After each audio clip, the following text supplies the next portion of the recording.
It was 2 a.m. when I heard the faint click of the lock turning. My wife had told me earlier that she was too tired to stay up, and had gone to bed before me. That was why the sound startled me. I was already half asleep on the couch when it happened.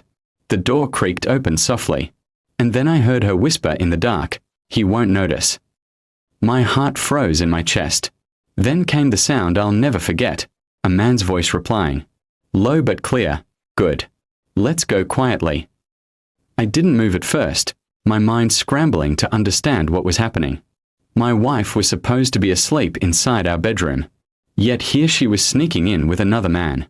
The betrayal stabbed me harder than I could have imagined. I stayed hidden in the shadow of the living room, my pulse racing. I watched her silhouette step inside, followed by a taller figure. They didn't notice me.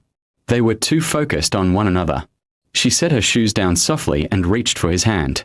My stomach churned as I realized this wasn't a mistake. This was planned. They whispered back and forth, laughing under their breath like teenagers breaking curfew.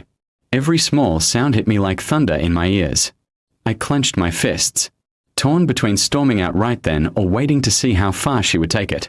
Rage battled with heartbreak, and both were tearing me apart.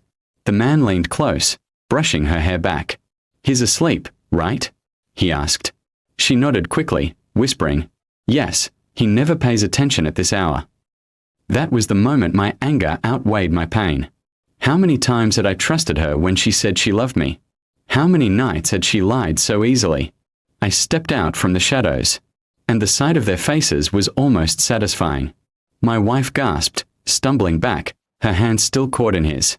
The man froze, his expression somewhere between shock and guilt. I looked at them both, not needing to shout. My silence was heavier than any words.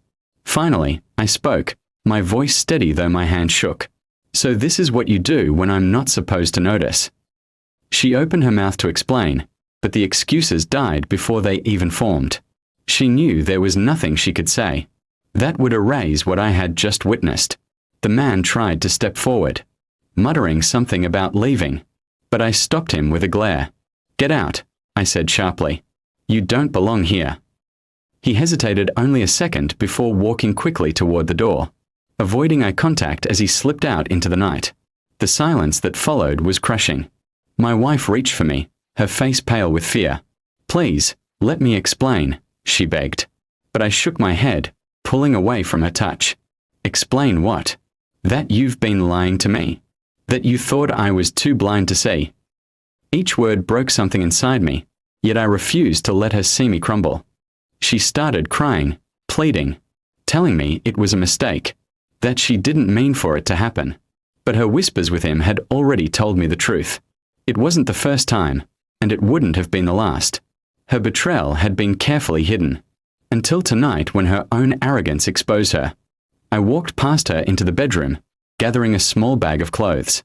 She followed, begging me to stop, promising to change.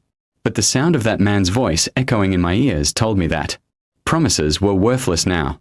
Trust, once broken, couldn't be patched together with tears. When I reached the door with my bag in hand, I turned to her one last time. "You whispered that I wouldn't notice," I said coldly. "But I did. And now you've lost me forever." Her sobs filled the empty room as I walked out into the night. The cool air biting but somehow freeing. The pain cut deep, but with every step I took away from that house, I knew I had chosen self-respect over betrayal.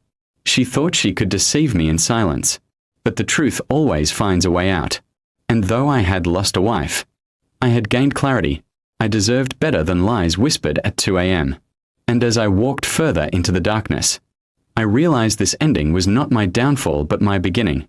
Betrayal had broken me, yes, but it had also set me free. Somewhere beyond the pain, there was a future waiting where I would no longer be the man she thought wouldn't notice. I would be the man who chose to rise above it.